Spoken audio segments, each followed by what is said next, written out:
Hi, everyone.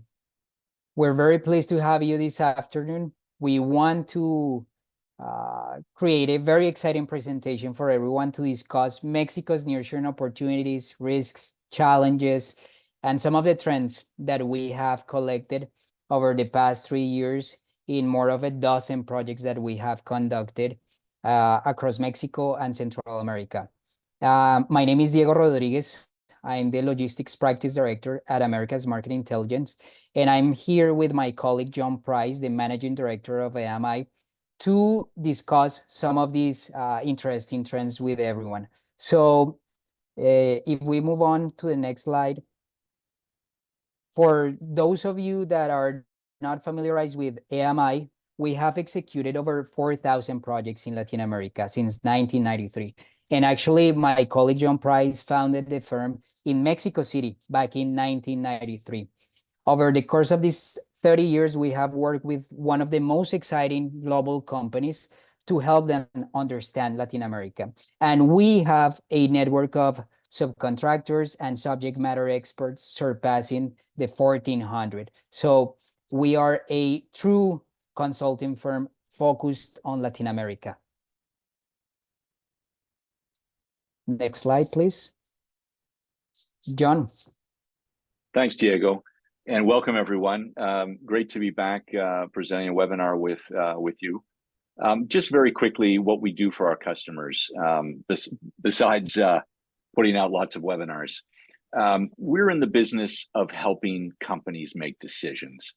Those are decisions that are generally market-facing in some way or another, be it devising a market strategy, deciding whether to buy a company or partner with a company. Perhaps it's adapting a product or service for a given market. In the logistics space, it might be finding the right site location for a service facility that you want to put in a given market. Perhaps you're under threat from a competition and you need to know how to react in terms of pricing, in terms of product, in terms of messaging. These are the many challenges and market-facing decisions that our customers face. And we gather information from customers, from the competition, and we analyze the business environment, and we combine all of those inputs to come up with our recommendations based on the facts of the market. That's how we've operated for over 30 years. And on the next slide, you'll see some of the people we've worked for, and there are a variety of large companies, many of whom have a long history in Latin America, some of whom started in a given market after working with us and hearing our analysis of that market and the opportunities. A very strong contingent of our client base is in the logistics space, including some of the largest players in the world. Also in the industrial manufacturing space, with a particular interest in Mexico and how to compete in that space. So this is a topic that we come by naturally and with a deep history of project experience that feeds our knowledge. On the next slide, I just want to remind the lawyers on the call that we've done our best to verify the information that we are presenting, but we are not to be held liable for any inaccuracies or any context that you take out of it. So please keep that in mind. And finally, we can begin with the most important question. Where did this nearshoring phenomena begin and what is driving it? And as the next slide will show, this story really begins in China. China is an aging population, which everyone is aware of. And most dramatically, way back in 2008, so 15 years ago, the population of Chinese individuals under the age of 50 reached its peak. And that's important because if you're a manufacturing facility and you're trying to recruit employees, it's difficult this is a physically arduous job. Oftentimes it requires you to move to the factory from somewhere else in China. And those are tall tasks for somebody over the age of 50. So China has, as a result, its labor costs, its variable labor costs in manufacturing space have continuously increased over the last 15 years. And that is really what started the nearshoring, is about costs. On the next slide, The other part of the story is, of course, the US marketplace and US manufacturing base. Now, the value of US manufacturing output has continued to grow, has perhaps reached a plateau, but has certainly not dropped. But what has dropped is the number of people employed in manufacturing. And that was a necessary function of demographics, and also, of course, investment in modernization. Although robotics are not a big part of US manufacturing, they've nonetheless modernized a lot of their processes and now require fewer people. Going forward, the US is a country that captures a lot of immigration, but it is a market whose sources of immigration don't tend to have manufacturing backgrounds. And those people tend to gravitate towards the parts of the US that are coastal cities and not so much the industrial heartland of the US. And so the US manufacturers are not necessarily attracting labor from immigrants. So this will continue to be a source of challenge for manufacturers, hence their need to continue to outsource. Okay, next slide. Now, the big tipping point of the nearshoring sort of rush was the application of tariffs, significant tariffs on Chinese imports into the United States by, first of all, the Trump administration, but they've been largely kept in place by the Biden administration, and to the tune of about 18% of the total cost of those imports. Now, on the right, you see a comparison of the mixed costs, so the cost of your materials, of labor, operating costs, and tariff costs. And as you can see, today, Mexico has about a 23% pricing advantage over the Chinese. And a good chunk of that, probably 80% of that, is owed to the imposition of these tariffs. So the tariffs were absolutely crucial in pushing manufacturers who were weighing their options into being more decisive about moving to Mexico. Okay, let's move forward. Another important function that has driven certainly nearshoring of high rotation goods is the amazing almost 1 month timing advantage that manufacturing facilities in Mexico have vis-a-vis their Chinese competitors. This becomes all the more powerful when the real cost of interest goes up as it has. So today, the real cost of interest is probably, for most manufacturers, are able to access funding at about 7% in dollars in an inflationary economy of about 3%. So that's a 4% real cost of capital facing manufacturers today versus almost zero real cost of capital just 5 years ago. So that's a big cost burden to take on to keep your inventory filled and make sure you don't have stockouts in the marketplace in the United States. And so that's another reason for people to move manufacturing to Mexico. And on the next slide, we'll talk about some of the institutional as well as social and historical reasons. Mexico, of course, is party to the USMCA along with the United States and Canada. One of the most powerful tools of the USMCA is its ability to quickly arbitrate disputes when companies when they consider that they're receiving unfair treatment in a given market.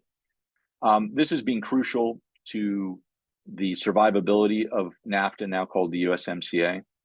But, and we'll get into this in greater detail, Mexico has broken the rules of the USMCA as well as its own constitution with some of the energy policies instigated by the AMLO administration. This is a relationship between the US and Mexico that is really too big to fail. And I say that because even when the US and even when Mexico have had sort of nativist instincts in power in their choice of presidents, they have not been willing to unravel completely this free trade agreement, because so many companies on both sides of the border rely upon this agreement to remain competitive on a global basis. And then last but not least, of course, are the social and cultural ties between these two countries. They know each other, they understand each other. It is easy to put deals together. It is easy to settle arguments. That's really important in the long run in terms of your ability to build and a partnership. Okay, let's move on. Over to you, Diego. Thank you, John. And to summarize what you just described, based on the reasons, the drivers of the nearshoring story, a recent survey conducted by the Chief Executive Group to North American CEOs reveal and back up what you just discussed, all the facts that you just discussed.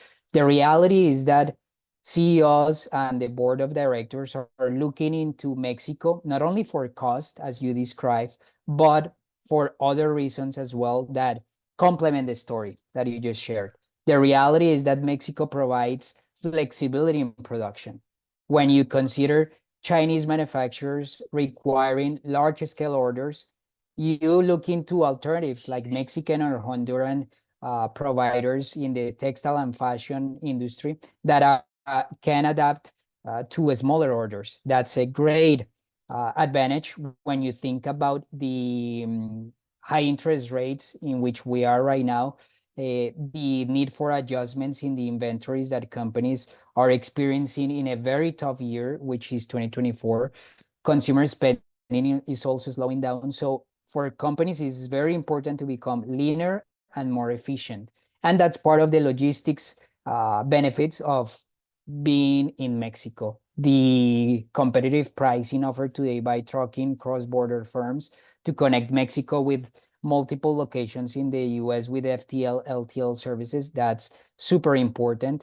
And as you described, John, the shorter lead times that Mexico offers versus China is one of those greatest advantages that CEOs are considering. But the reality is that US companies, Chinese companies are looking to Mexico because they want to evade the US tariffs on products made in China. So 20% of a tariff in your product can make a difference between losing or gaining market share. That's the reality. Moving on to the next slide. I really like this chart because it tells us a very interesting story. And the reality is when you look at the Mexican statistics for FDI, you will see that China only accounted for less than $200 million. But the reality is that Chinese companies heavily employ offshore investment structures and they channel their monies through other countries like Hong Kong, Taiwan, Macau, and tax havens like Cayman Island into Mexico. And the reason for that is because it's really hard to move money out of China into other markets, simply because of the strict regulations of the government. And that's why these offshore investment structures are super important for Chinese companies.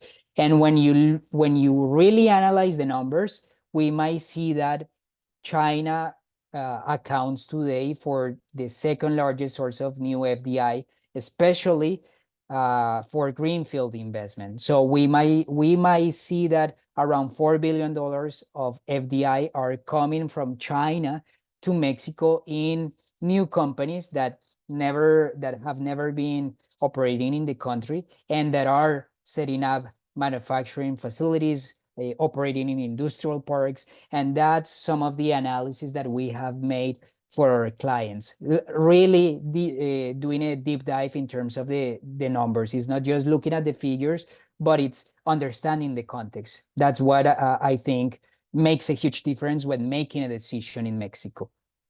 Moving on, I like to remind everyone that in the Q&A section, you can pose your questions, your comments. We will be addressing all of your questions during this presentation at the end or even during the presentation. So please feel free to participate, send us your questions, because we want this session to be very interactive.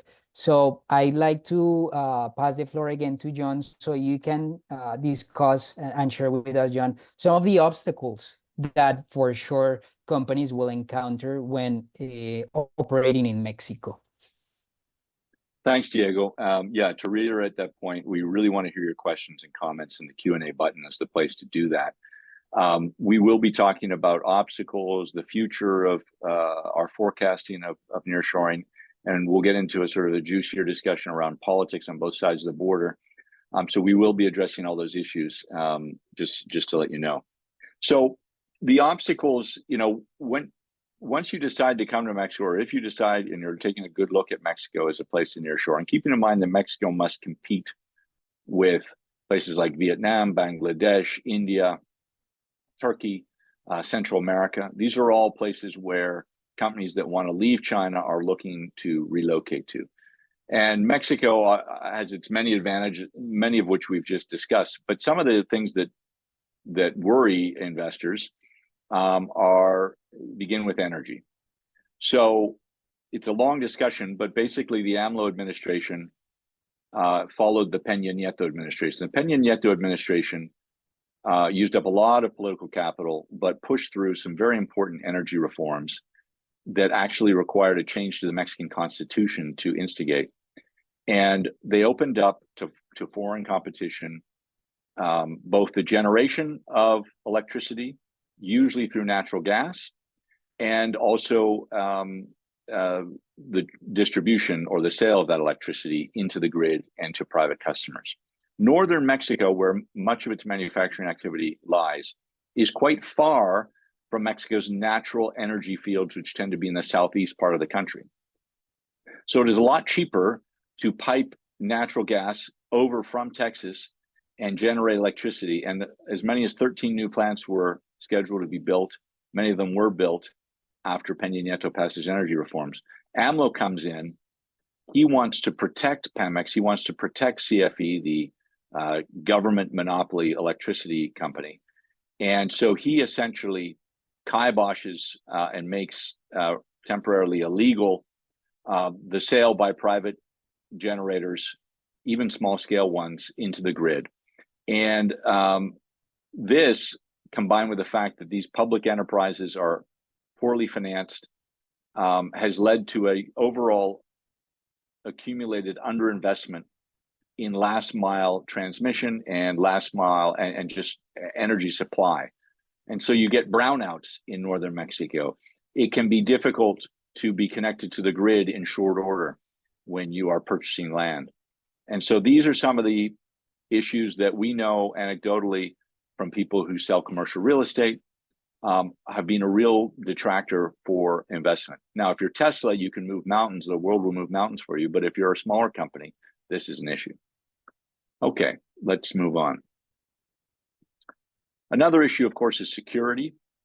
We've got homicide numbers here listed because homicide is the one data point related to security that is the least influenced by cultural bias. Almost all murders around the world are reported. They're not exaggerated, they're not underreported, whereas other crimes often are. And they're just indicative of crime in general. Homicide is not necessarily the risk that manufacturers face. What they tend to face is two things. One I'll speak to, and I'll ask Diego to speak to the other. And the one I'll speak to is extortion. So organized crime in Mexico is smart enough to know that they can't approach a US or a Canadian or European company or a Japanese company and shake them down for money. That puts those companies in a compliance risk that they're not willing to take on. But what they do is they either take over or they shake down or they influence the vendors who provide different services to those companies. And then they raise the rates of those services to those companies. And that's how they tax, if you like, the manufacturing base. And the other one is cargo theft, which, Diego, I think you have some thoughts on.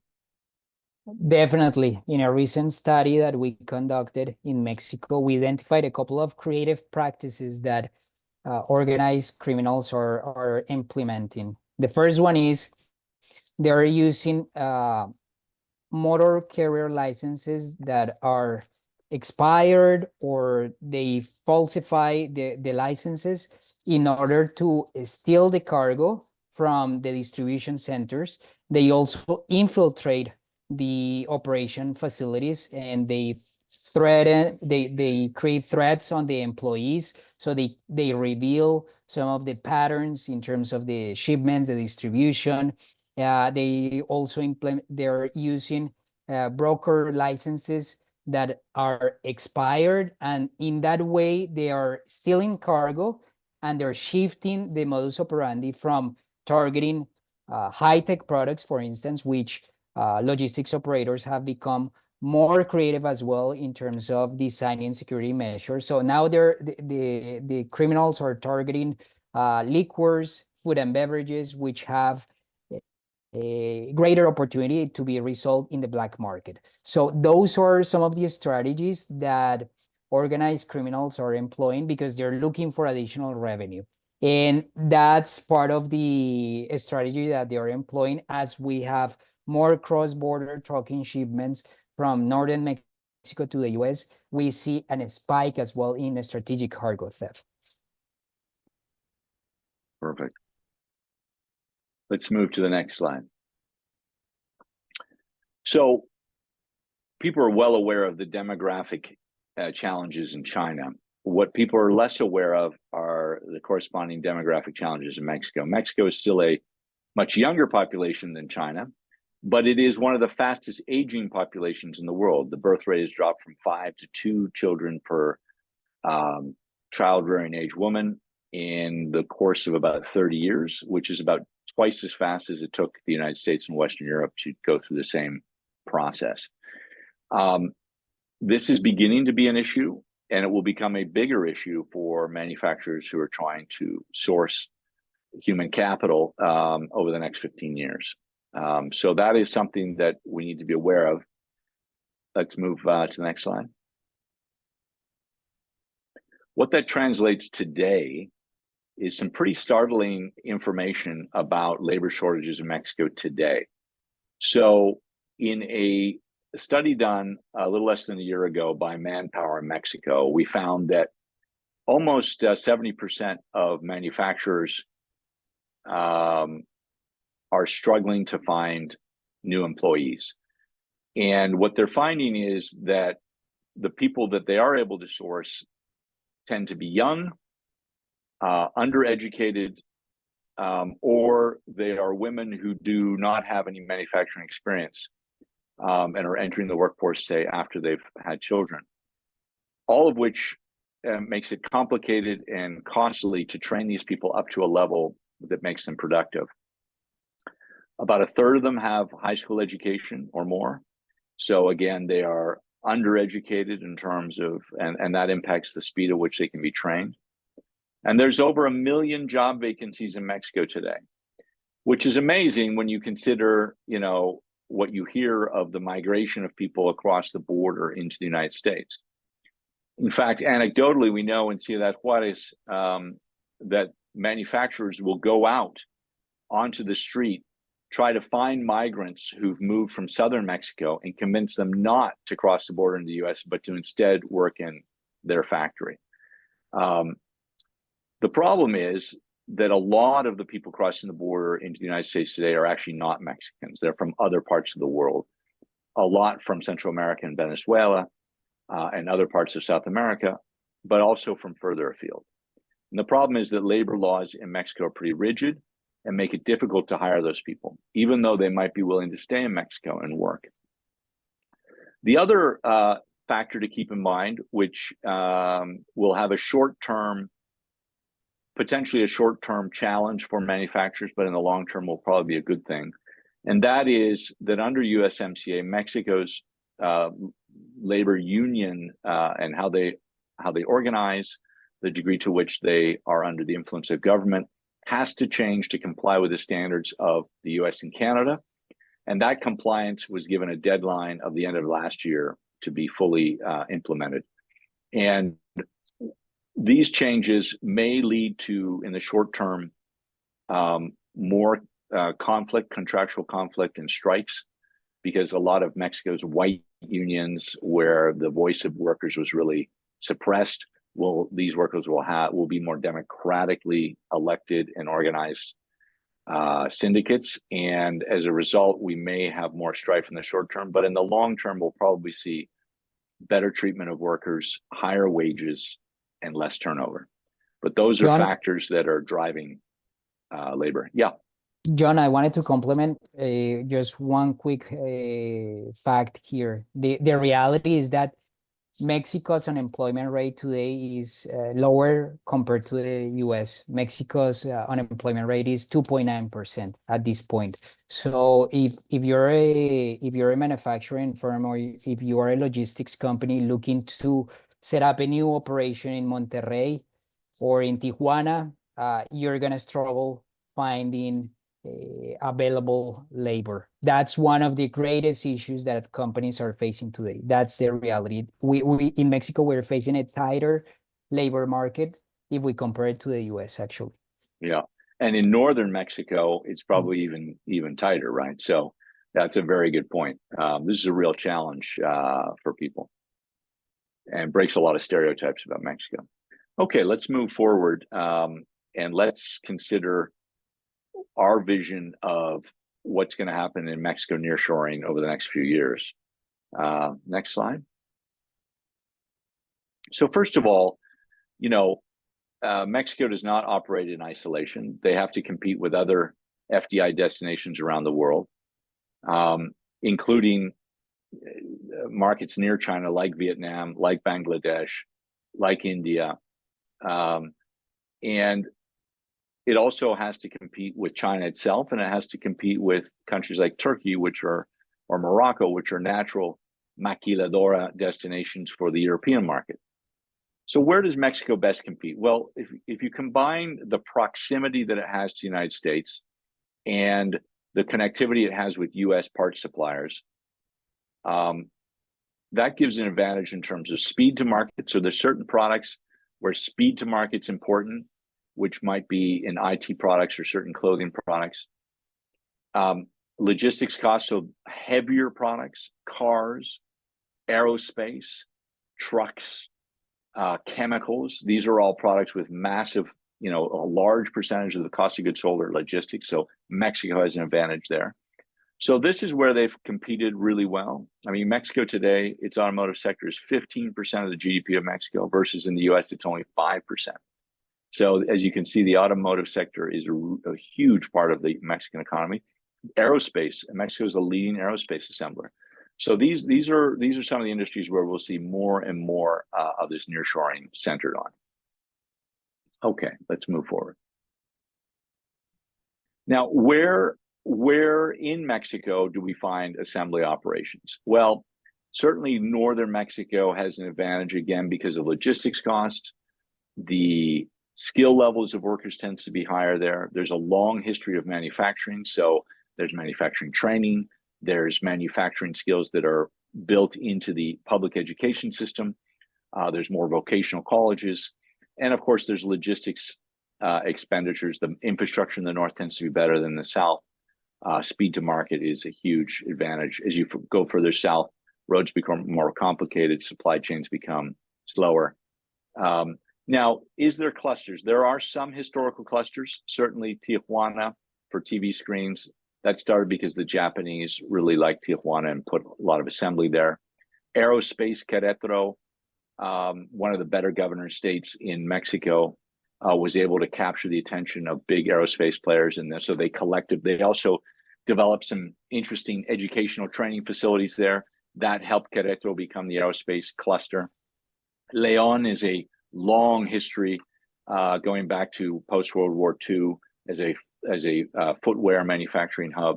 And beverages, the Corona beer company and the different family suppliers in that industry that came out of Monterrey. But what we see is in the automotive sector, it's not clustered, and it's really driven by where the large assemblers put their manufacture. So the most recent, of course, is Tesla, but General Motors, Ford Company in Sonora, when they put their investments into the ground in these states, they bring with them hundreds of suppliers, and so they create their own clusters, and that's what we've seen in the automotive sector. And I know, Diego, you wanted to talk a little bit about Chinese companies, particularly in the EV market, and how that's changing. Yeah, definitely. So when we see the news and when we start getting information that BYD, for instance, is looking into the EV space in Mexico where they can set up facilities. BYD just recently surpassed Tesla.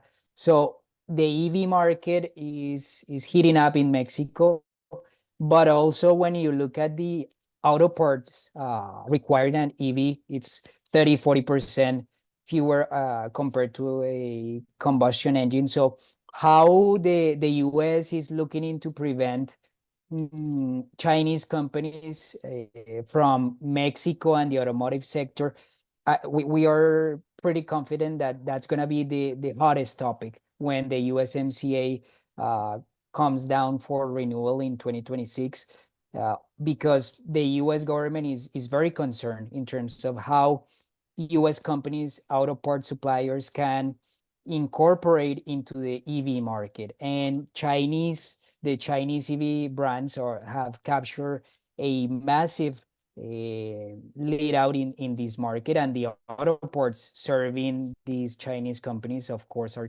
Chinese as well. So that sector is probably one of the hottest topics today in the automotive industry. How EV auto part and OEMs are looking into Mexico to serve the US market, and the regulations around stricter rules of origin, for instance, will play into the potential future of the USMCA. That's for sure. Absolutely, that's one of the big political risks ahead to nearshoring in this, the success story here of Mexican outsourcing. And we'll explore that. We've got a political sort of section coming up, but that's a very good point. Let's move to the next slide. Just some numbers reinforcing this message that the U.S. ties to Mexico are deeper now than they are to China from a trade standpoint. And in terms of the influence that American policymakers can wield upon Mexico is far greater. So, and that's a function of obviously proximity, but also money. So, the U.S. is responsible for over a third of FDI in Mexico. And whereas in China, U.S. monies are responsible for less than 5% of foreign direct investment in China. And at the end of the day, although tensions exist between the U.S. and Mexico, these are two economies that rely on each other, and both sides know it. And ultimately, that's what drives the pragmatism of this relationship. When you look forward, how will trade between the U.S. and these two of its biggest trading partners fare over the next few years? We predict over 4% growth, annual growth in trade between the U.S. and Mexico, whereas we believe that U.S.-Chinese trade has already peaked and will actually continue to decline because the manufacturing base in China is getting slowly but surely dismantled. Okay, next slide. Back to you, Diego. Thank you, John. I really like this chart because it gives us an idea of the cross-border logistics corridor between the US and Mexico. And I'm sure, as you mentioned, John, Mexico today is the top trading partner with the US. But when you look at the million of tons of cargo moving between Mexico and the US, you might be surprised to see that southbound, which is US to Mexico, accounts for 60%. And the reason for that is, as you described very well in your presentation, John, oil, gas, and fuel coming from the US, Texas, into Mexico are the leading categories. So, but unfortunately, those products are moved either by pipelines or oil car tanks. However, the great logistics opportunity is when you look at the other way around, northbound volumes, because you have auto parts, you have electronics, you have chemicals that require different logistic services, from trucking transportation to warehousing. And I'm sure that many of the participants have heard this number. For every shipment flowing from the US to Mexico, there are 2 shipments coming from Mexico to the US. So that's the reality, but you need to analyze the freight data that is published in order to understand opportunities for your logistics service offering. And we have estimated that the cross-border logistics corridor between the US and Mexico accounts for roughly 20% of all logistics spending in Latin America, so more or less $80 billion per year. And we forecast that that value will grow over 7% per year in the next 2 years. So tremendous opportunities for multiple operators from trucking, brokerage services, etc. Moving on to the next slide. Some of the opportunities and risks that we see in the logistics industry. So many of you may ask, where can I find opportunities? As John discussed, automotive and technology verticals are the leading verticals spending money in logistics services. And that's because of the connection of the supply chains in North America. The tier 1, tier 2, tier 3 suppliers serving the OEMs require distribution services between the plants, require air freight services, for instance, for the high-tech shipments from Mexico to the US. Also, the free trade zones holding a high-tech parts inventory that will be later used for the assembly of computers, screens, TVs in Mexico. That's also growing very rapidly. So cross-border warehousing is super important. If you go back for a moment, Vale, please. When we analyze the risks, two key risks that we think are impacting the logistics industry today. Rising insurance premiums, as we discussed, cargo thefts have been rising dramatically, and the latest figure that we have is that 68%, we experienced a year-over-year 68% increase in cargo theft from 2023 versus 2024 Q4. So that's a dramatic rise, and some of the impacts are reflected in the insurance premiums that our shippers and also transportation companies are paying today. So that's one of the areas that we have identified as key concerns. And this part of the opportunity that we have identified in Mexico comes from actual projects that we have done for global logistics companies. And I like to share very quickly one of the examples in which we help a company identify the best location to set up a new facility in Mexico. We analyzed over 40 different metrics, so we went beyond the typical land and labor availability analysis and included into our methodology 5 buckets of analysis. So those 5 buckets of analysis included operational cost, included wages, included access to infrastructure related to how close will be my facility to ports, intermodal platforms, airports, highways. The electricity cost varies a lot, as John described. So analyzing where are the top 3 locations to consider as a new facility in Mexico is something that we have supported our clients. And the reality is that the list that John presented with over 10 or 15 potential locations from Tijuana, Monterrey, Guadalajara, Mexico City, Querétaro.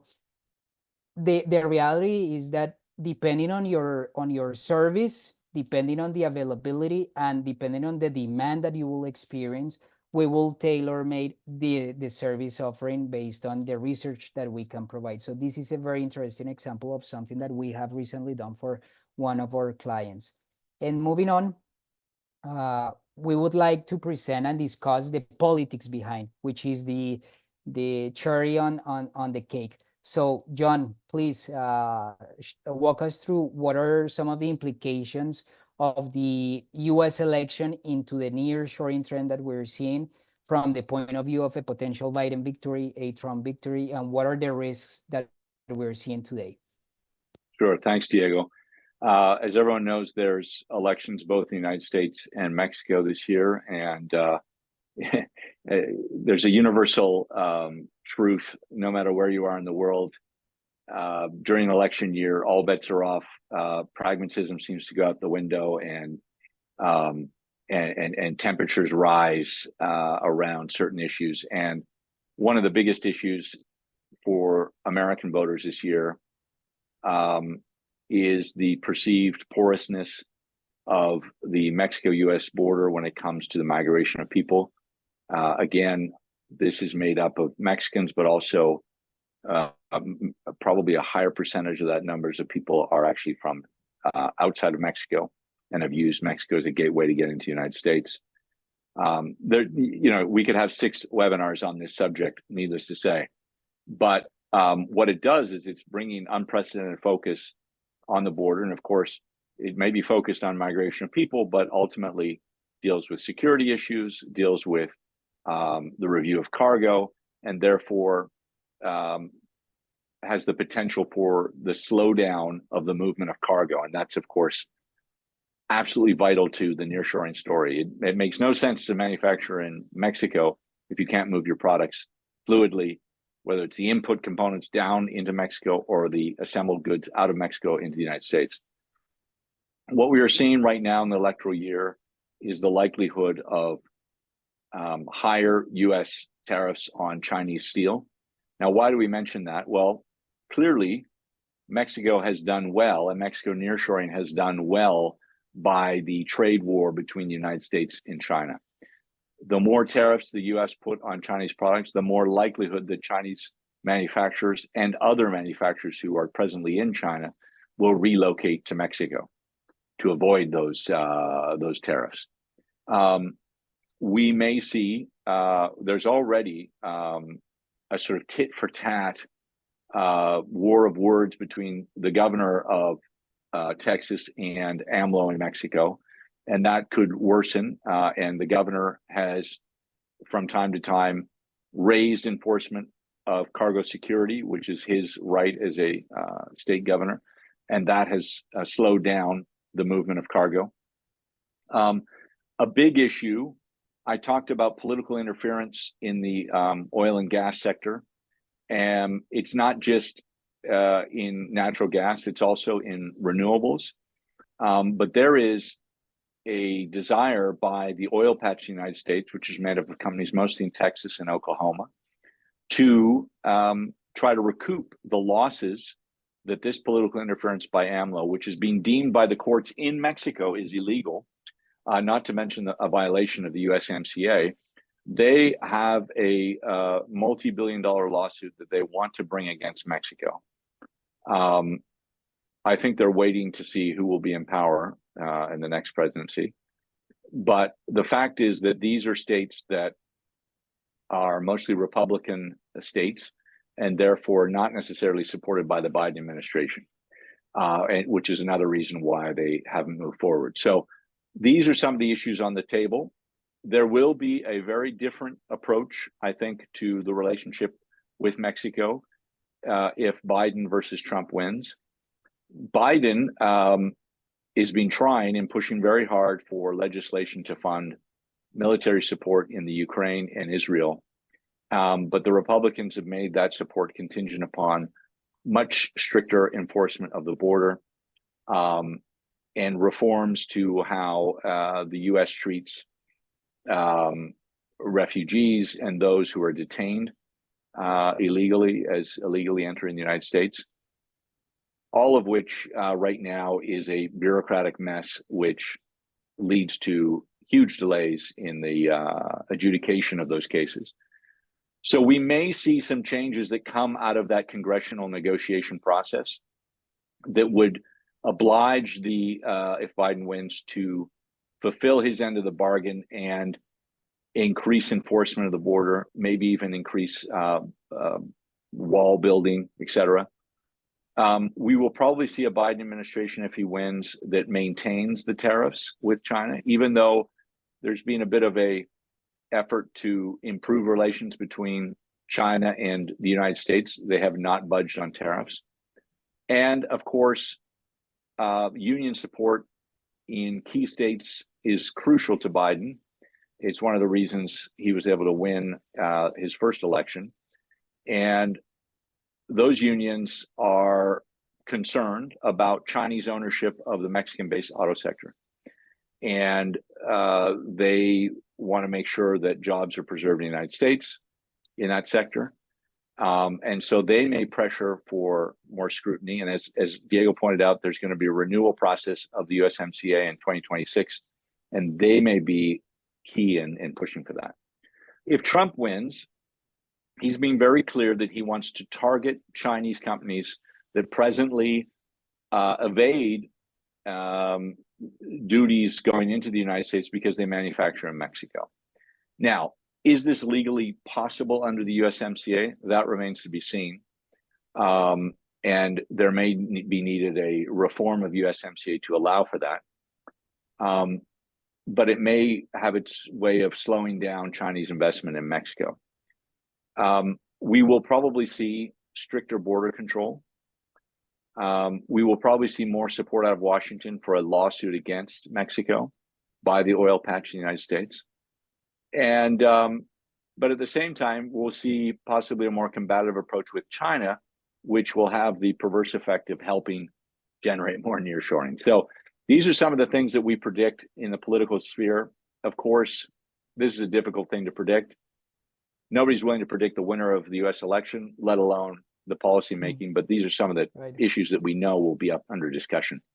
The Now, reality, John, yeah. the reality, John, is that we, or in my case, I expect to see a more aggressive US versus Mexico in terms of immigration, trade, Chinese investment, either a Biden or a Trump administration. The reality is that the US may become more aggressive towards Mexico in its relationship after the election. That's my key takeaway from what you just discussed. Yeah, particularly for those from those industries that feel that China is getting is doing a runaround on the rules and is threatening American business. I think there's a lot of U.S. companies that rely on Mexico, but there's sectors like the automotive sector that feel that the Chinese are using the USMCA to their advantage, which was not its intentions. Let's look at the Mexican side of the electoral risk story here on the next slide. So we have an election June 2nd. It is probably, if you look at the sort of the betting sites, you can see about an 80% likelihood of a Claudia Sheinbaum victory. She is the anointed successor of AMLO as leader of the Morena party. The Morena party was created by AMLO, very much reflects his personality. You know, AMLO's criticized a lot for the impracticality of a lot of his policies, but he's created a national party that now dominates Mexican politics, and he's done it in 6 years, which is pretty amazing. Now, he did some pretty unscrupulous things to do it, including robbing the Fondo Minero, which is a 7.5% royalty on mining operations in Mexico that used to go to local communities. He grabbed that money and used it to fund his party's candidates in the midterms and build a national party. But nonetheless, there's no question that Morena dominates politics today, has been able to recruit lots of political talent from the former PRI as well as the former PRD, and even others. And she is going to win. The question is, because Claudia Sheinbaum is a very different politician than AMLO, and in good Mexican sexennial political tradition, the incoming president will speak lovingly of the outgoing president while campaigning, but once in power, quickly distances themselves. That may not be the case this time, because again, we have a unique situation where the Morena party was invented by AMLO, and his personality is stamped and his loyalties are stamped all over the party's apparatus. And so her ability to separate her policies from those of AMLO may be limited. It remains to be seen. And this is important because there's some of the policies that AMLO has instigated, either for legal compliance reasons or for the growth of Mexico, need to be changed. One is the energy policies that he has illegally introduced. that go against the laws on the books in Mexico, against the Constitution of Mexico, not to mention the USMCA. The fact that AMLO relied more than any president since the revolution on the military to operate state-owned enterprises in Mexico, including infrastructure and construction companies. That was something that's very common in China and other countries, was not common in Mexico. And now the military, by operating parts of the non-military economy, of course, has enriched itself. There's all kinds of corruption there. So trying to convince military leaders to walk away from those economic opportunities is going to be a challenge for Sheinbaum. AMLO's policy of trying to make nice with organized crime in the hopes that that would lower this level of violence, as opposed to his predecessors, Calderon and Peña Nieto, who really upped the antes against organized crime, that has not been successful. Homicide and crime in general in Mexico has continued to grow. And so a different policy on that is going to be conflictive. So, generally speaking, I think business is comfortable with Sheinbaum from a standpoint of where she stands ideologically, but she has kind of hanging over her the lingering legacy of AMLO, and it still remains to be seen how insistent he will be upon his legacy policies remaining in place. That's the big question mark for Mexico, not who's going to win the election. Sheinbaum's going to win, but rather, will she be able to govern independently? If she does, I think we'll see the nearshoring story accelerate in Mexico, because I think he understands what businesses need in terms of reliable energy, in terms of open borders, in terms of labor availability, and she will work to facilitate that because she knows how important that relationship is to driving the economy of Mexico. But if AMLO continues to be a hangover on the policies making in Mexico, that is going to have an adverse effect on Mexico's ability to remain the most compelling destination for nearshoring. So that's kind of where we see politics in Mexico. And with that, I think we've finished our formal remarks, and I know we have lots of questions. Diego, I think there's 18 there. I don't know if you want to tackle any of them. Sure. I'm certainly happy to tackle some of them. Sure. So let me share some of the questions that we have. So the first one is, what are the major challenges to reshoring from China other than labor costs, security of supply standpoint? Mexico and Latin America in general, Brazil comes to mind, for instance, are natural substitutes to Asia. So we have discussed some of the challenges faced in Mexico. We have provided examples of security risks that companies faced. And one of the key messages that I want to highlight is with the following example. Just recently, I was reading a report in terms of the cost per unit for manufacturing fashion products in China versus Bangladesh, Honduras, Guatemala, Mexico, and others that are heavily targeted in or heavily vested in this industry. And one of the greatest results that I discovered in that report is even though that Mexico and Honduras represent a 50% additional cost when compared to manufacturing in China, the cost per unit in China is around $2.90, and in Honduras is close to $4. Mexico is a bit higher, $4.25. The magic of the analysis was the following, and is the fact that Honduras has been the only country that has increased its exports to the US in 2023 when compared to China, Mexico, Bangladesh, Indonesia, Vietnam, the other countries. And that speaks a lot to the fact that Mexico and Central America offer great opportunities for a specific industry, despite some of these locations offer a steeper cost of production. The flexibility that I discussed, the government incentives, for instance, in Central America, to attract investments in Mexico as well in some of these states, that creates and that levels the playing field between China and Mexico and Honduras.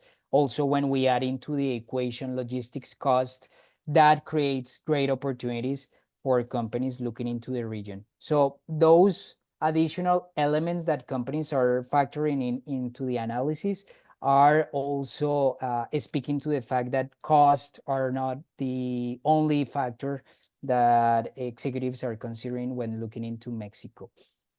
I have one question for you, John, that I'm sure you can speak about, and it's the fact that you're Canadian. So does Canada have an opportunity to attract nearshoring, or is it too expensive but maybe more safe than Mexico? Well, where Canada is doing a great job is with the virtual working of highly skilled people who their H-1Bs expire, or they're unable to get an H-1B. So the U.S. educates the world at the master's and doctorate level more than any country, and then with its incredibly sentimental and outdated immigration system, ends up losing these people when their 1 year sort of work visa post studies expires, and there's just not enough. The U.S. would rather let in the grandmother of somebody who walked across the border 10 years ago than a PhD from India. And the fact is, the Canadians have invented visa programs called Scoop, which is designed to scoop up that labor and bring them to Canada. They will continue to work for American companies, but they'll do it living in Canada. Canada has not done a good job at remaining competitive in manufacturing, including automotive. Mexico has taken more and more of the share of the automotive sector from Canada over the last 10 years. So the nearshoring of human capital, yes, that is not welcome through the antiquated and bureaucratic and frankly poorly designed U.S. immigration system, but not necessary through manufacturing plants. Let me just quickly address Adam Blanco's question on does the $6 billion of FDI from tax havens include Delaware? No, it does not. We're talking about jurisdictions, countries that are tax havens, whether it's Cayman Islands, Jersey Islands, et cetera. Thank you, John. I'd like to tackle another one. So what's their role, or what do you see is the role in the future for rail cross-border transportation? And I think that's an excellent question, because cross-border intermodal services are rapidly growing in Mexico. Some of the factors driving the growth is security, and the carbon footprint as well. So security, when we look at the cargo theft increased that we discussed around 68%, that's primarily on trucks, but the number of cargo thefts in the rail services have dramatically reduced in the past 5 years. And that's because of it's becoming more and more difficult to rob these rail cars. And the other element, which is the second one, the carbon footprint. As we know, companies have creative strategic plans to address the carbon footprint in their operations in the scope 1, scope 2, scope 3 operations, and rail services are being considered as one of those strategic transportation methods that can reduce emissions, can reduce cost, and also the Mexican government is investing heavily in promote intermodal platforms across the country. So the future looks very bright for the rail services in Mexico, thanks to the nearshoring boom that we're experiencing. Any other question that you want to tackle, John? Yeah, there's a question here. Do you see the new U.S. IRA going to reduce the nearshoring from China to Mexico and motivating more onshoring into the U.S. directly? Well, I think the U.S. IRA has been very successful at generating investment in manufacturing in the United States. Manufacturing construction last year was a $200 billion business, which is the highest it has been ever in its history in the United States. And there's no question that new construction capacity building in the United States is growing. But I don't believe that this is manufacturing that would have gone to China or has come from China. So whether you call this nearshoring or reshoring or just U.S. manufacturing construction built to meet U.S. needs, is it really a matter of semantics? I don't think this is a matter of stealing it from somewhere else, possibly stealing it, or possibly it's ending up in the U.S. instead of Mexico, but I don't think that manufacturing would have ever ended up in China. Thank you, John. I have another one. What could happen to Mexico if in 5 to 10 years, the taxes, the tariffs are removed from China? So the short answer is we will see nearshoring slowing down dramatically because as John pointed out, the cost differentiator that we find between China and Mexico today is mainly coming from tariffs. That's one key aspect. Despite that we have discussed geopolitical risks, China plus one, China plus two, supply chain de-risking, the reality is that when looking in terms of manufacturing costs, manufacturing operations, private companies will always look for the cheaper alternative to produce. Even though that we are seeing Western companies looking into new alternatives, Mexico becomes a less attractive place, and that's part of the reason why we have seen exports from Vietnam, from India, even from Bangladesh growing at a faster rate versus Mexico. Even though that the headline today is that Mexico is the top trading partner, the fastest growth rates in terms of trade are coming from neighboring countries in Asia. So the reality is that tariffs will play a critical role in the next 4 years, how they evolve depending on the administration. But the reality is that we don't see any likelihood of eliminating those tariffs from China in the next administration, either Biden or Trump. Yeah, I want to point out something that we failed to mention at the beginning is by registering for this webinar, you will receive both the audio recording or audiovisual recording of the webinar, as well as a copy of this deck. So we hope that proves useful to you all. Let me just a couple of questions here about Mexico. First of all, a technical one. If nearshoring is booming, can you help us explain why FDI into Mexico fell slightly last year? Well, we took our 2023 FDI numbers from Secretaría de Economía, who published their findings pretty recently for last year, and there was actually an increase, not a big increase.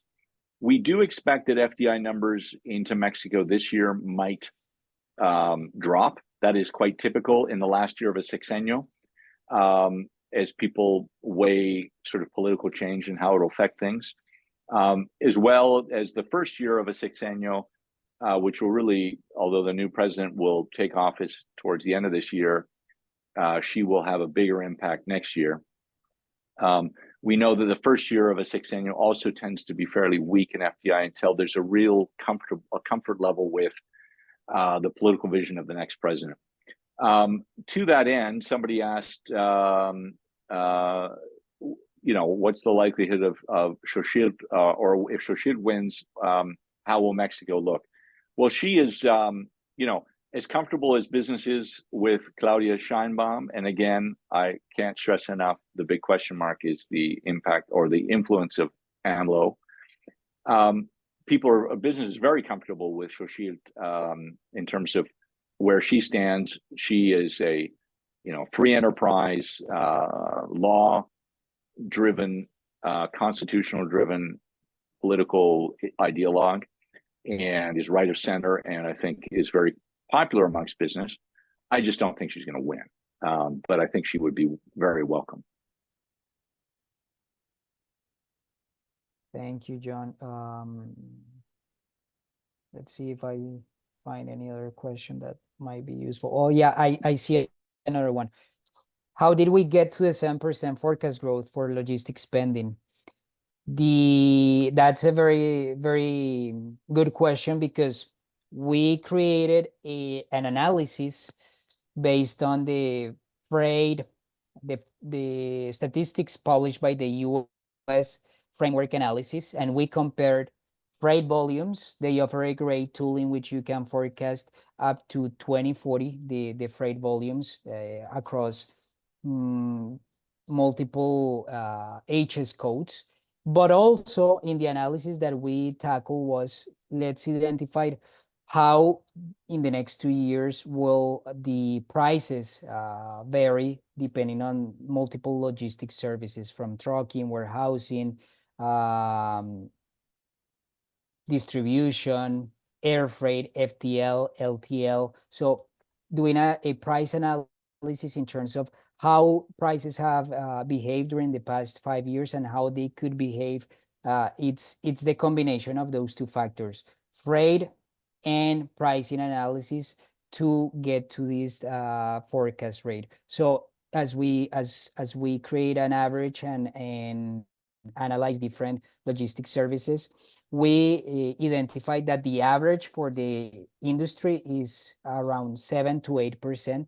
But as I discussed in the presentation, there are some industries that are growing faster than others. For instance, trucking is growing at 15%.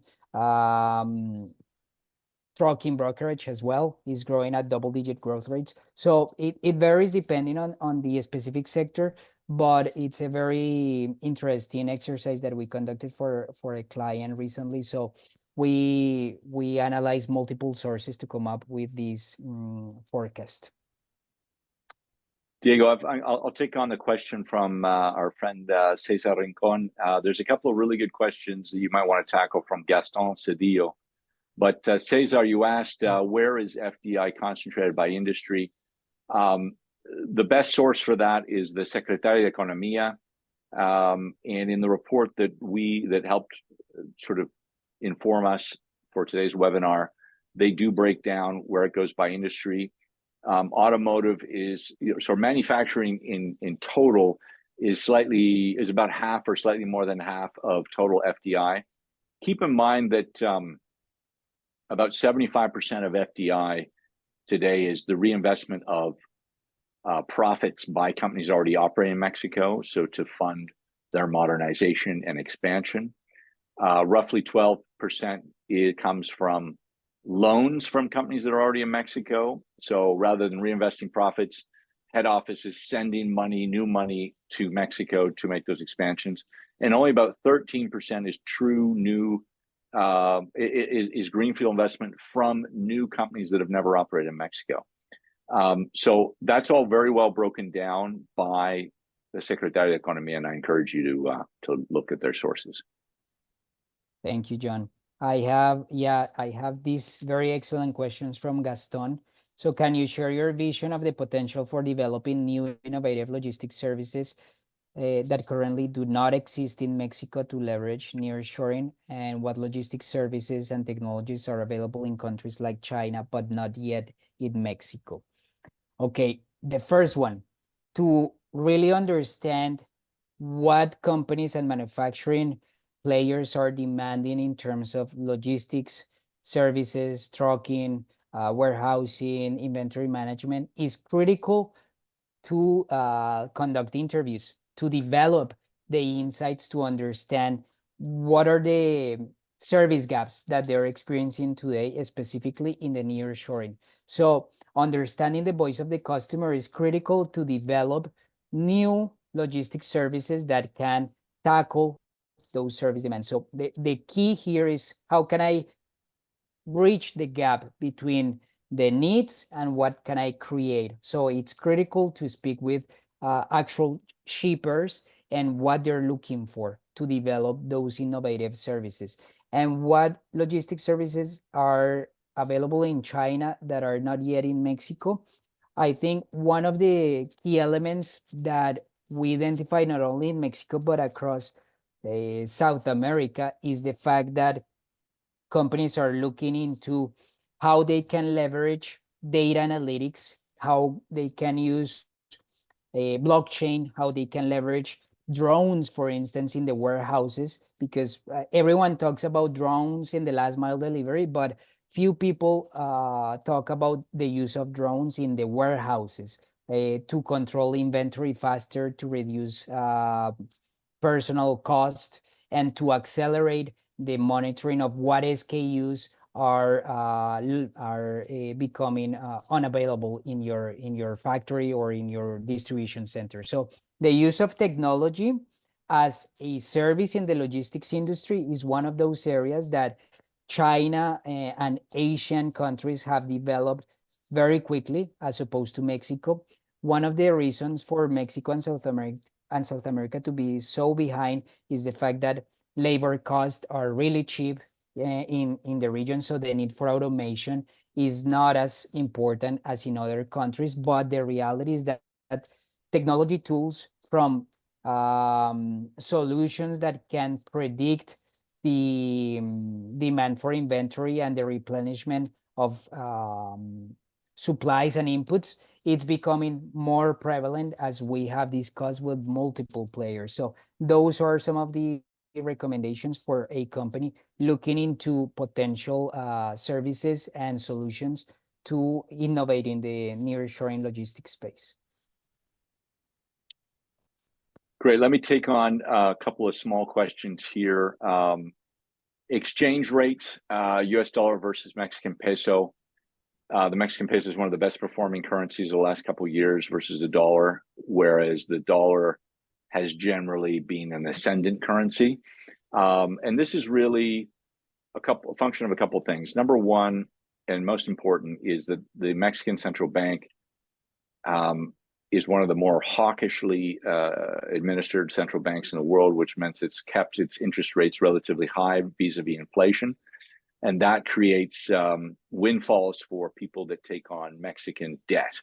And of course, once you begin showing that your currency outperforms the dollar, then that attracts even more of that financial hot money.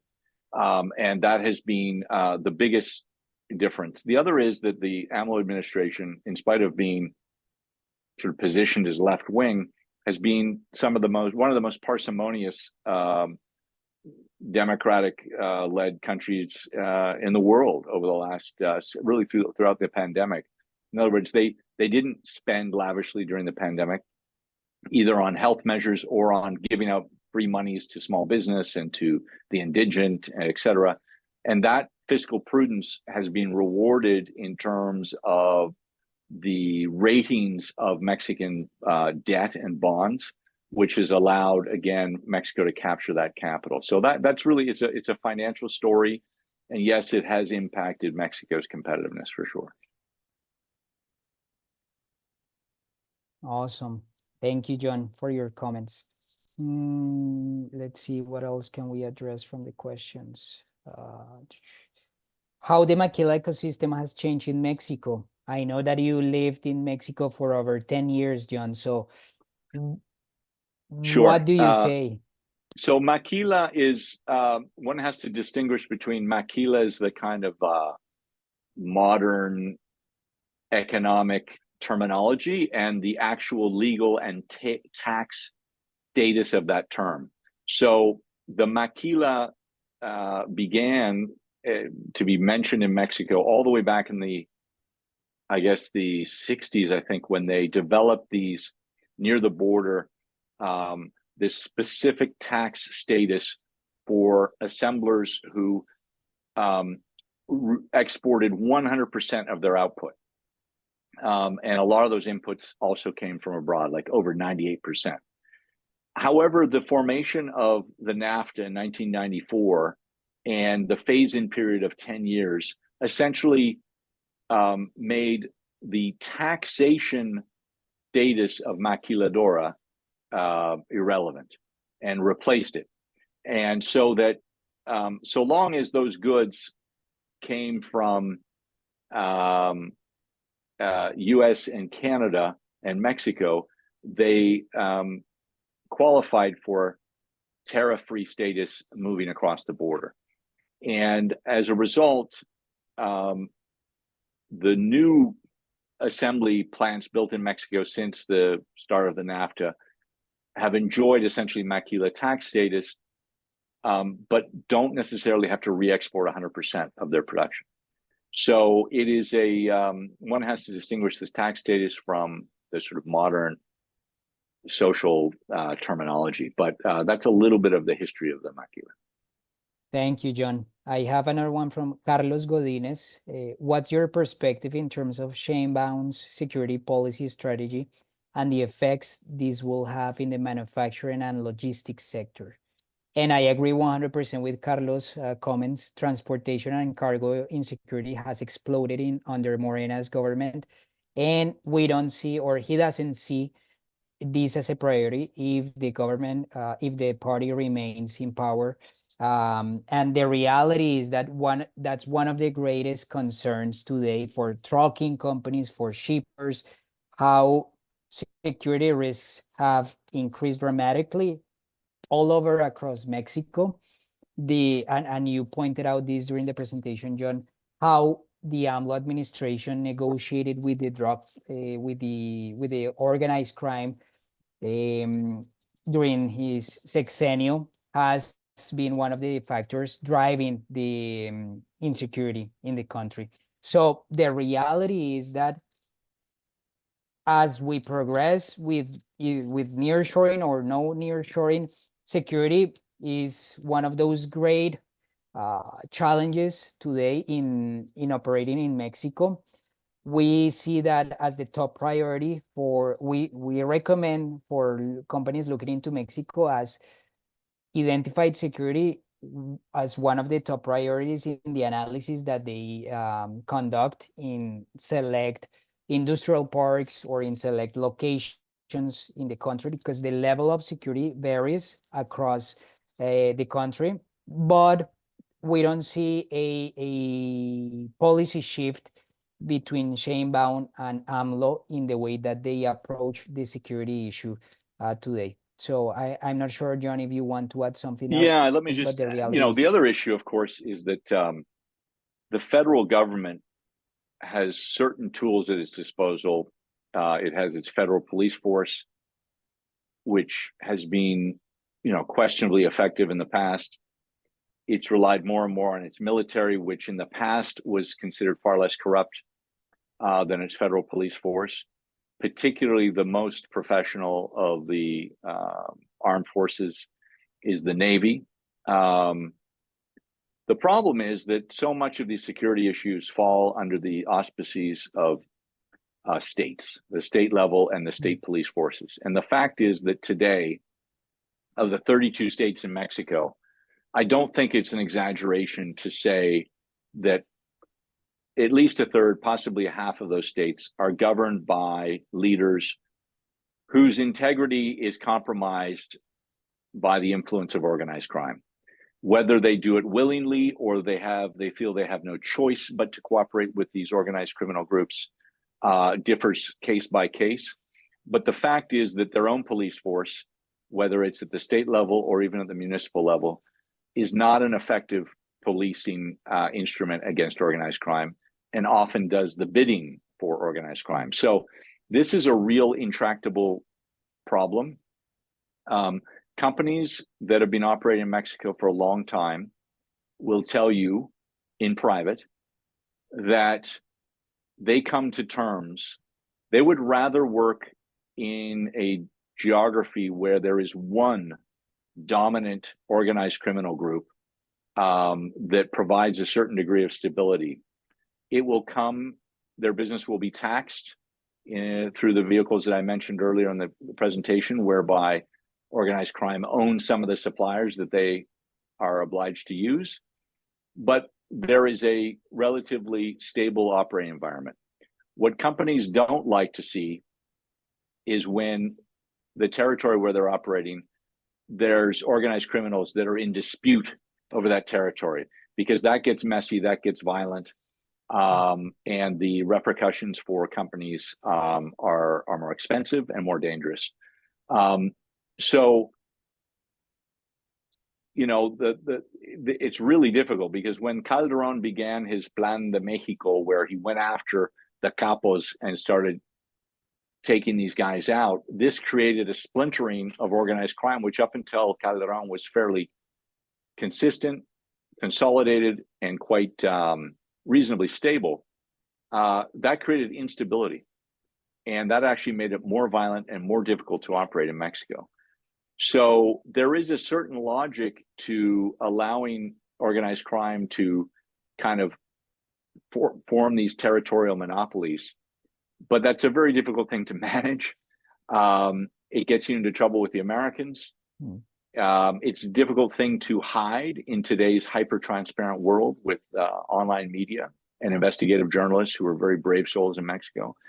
So I don't think there's an easy answer here. And it's if somebody takes a long-term view and really tries to clean things up, it will have to go through a very messy, violent path to get there. So it's a real conundrum for any new political leader in Mexico.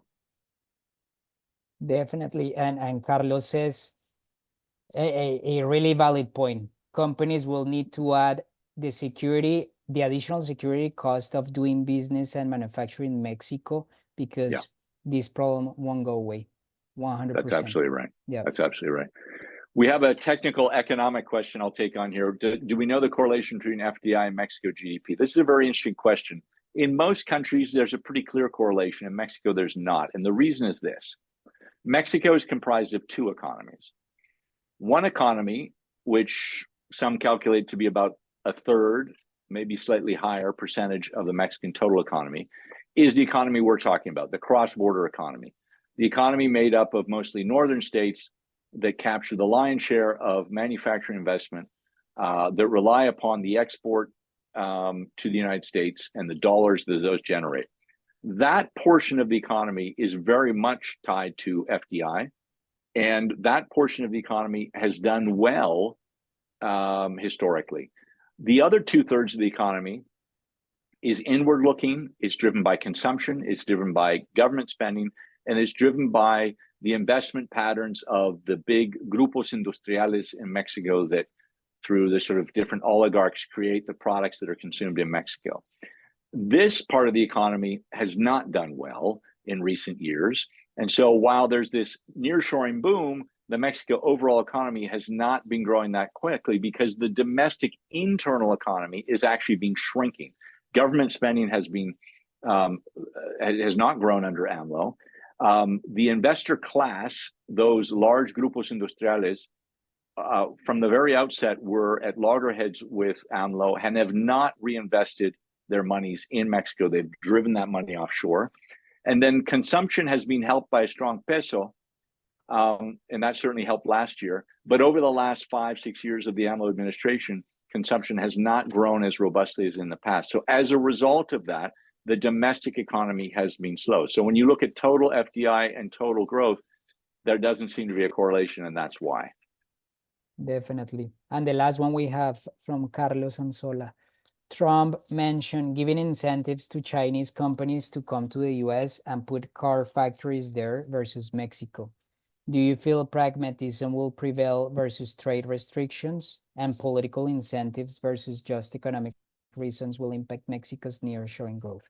So from my point of view, Trump has shown over the past 10 years that he's very pragmatic. So the reality is that trade restrictions are likely to continue, but we may see a shift in terms of the political capital that he needs to invest to get elected.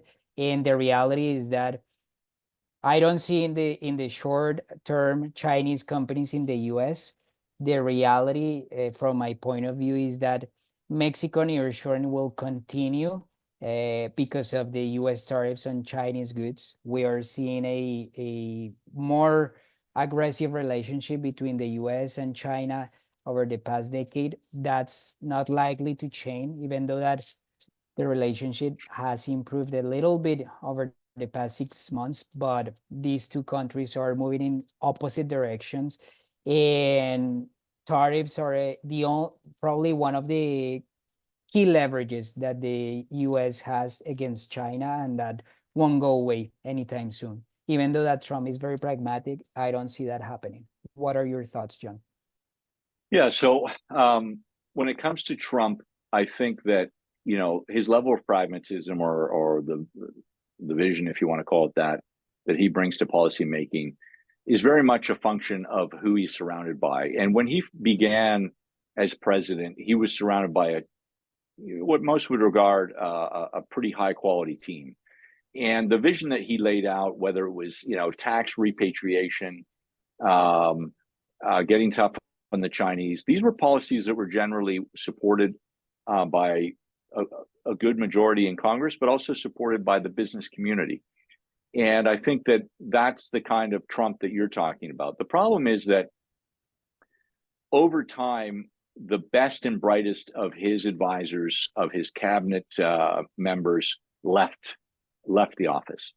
And increasingly, he was only able to attract more ideological, less pragmatic, more visceral policymakers. And we saw Trump himself become sort of more visceral, so that each day he would change his mind and flip his mind on issues. And I think that that's the Trump we got accustomed to in the last couple of years of his term as president.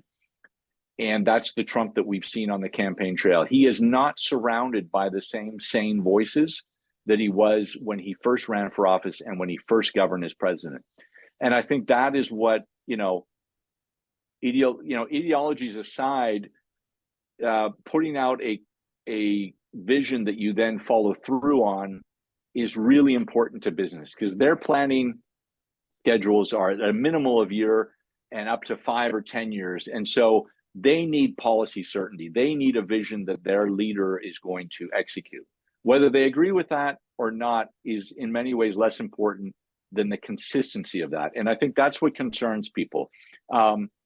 We're in a campaign, and so there's a lot of bluster, and there's a lot of outrageous statements that will be made by, both sides of the aisle. I don't, at the end of the day, where there's a lot of wiggle room for providing tax incentives and things like that for foreign investors is at the state level. It's actually not at the DC level. So you start giving tax favorability at the DC, at the federal level, and you're going to be facing legal recriminations from the competitors of those companies. So you can make statements like that, whether you can actually back them up legally in the United States or whether there's going to be pushback is a whole nother question mark. So, questions like that, I'm hesitant to answer because, frankly, I don't believe them as policies, but rather as campaign promises. Right. Thank you, John. Thank you so much. So much for the 30 minutes that we had planned for the webinar, right? We are That's right. already over the 90-minute mark, so we have addressed all the questions. As usual, we like to go the extra mile with our webinars to provide actual insights and real information rather than just selling our services, which is what typically other companies do in these webinars. We love to share what we learn during our projects and to help you with your decision-making process with this type of free information that we provide to potential clients and to people interested in Mexican politics, economics, and nearshoring. So with that, we want to wrap up the session today. We are really grateful for your participation. We know that you could have spent these 90 minutes elsewhere having a nice lunch or doing something else, but you decided to stick with us for these 90 minutes, and this speaks a lot. And that is the most gratifying part of doing these sessions, just to see how we can support and provide information to the public. So, John, anything else that you want to mention to wrap it up? No, Diego, I echo what you said. I hope this is being instructive to people. We've listed our contact information here because we'd love to continue the dialogue with you. on an individual basis. So please feel free to reach out to us with more questions, with more comments. And if you have any specific business issues that you want to discuss with us, we're all ears. So thanks for your time again. Bye, everyone.